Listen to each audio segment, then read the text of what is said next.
بسم اللہ الرحمن الرحیم۔ دنیا و آخرت میں عافیت کی ایک افضل دعا۔ حضرت انس بن مالک رضی اللہ عنہ نے رسول اللہ صلی اللہ علیہ وآلہ وسلم سے افضل دعا کے بارے میں پوچھا۔ مسلسل 3 روز تک حضور اس سوال کے جواب میں ایک ہی دعا سکھاتے رہے اور فرمایا کہ دنیا و آخرت میں اگر عافیت مل جائے تو یہ ایک بڑی فلاح ہے۔ فلاح کا مطلب ہے کامیابی، یعنی یہ ایک بڑی کامیابی ہے۔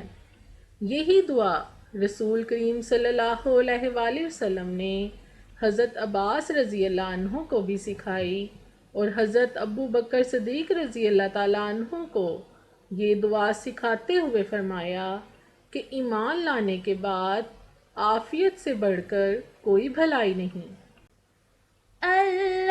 اللهم إني أسألك العفو والعافية في الدنيا والآخرة۔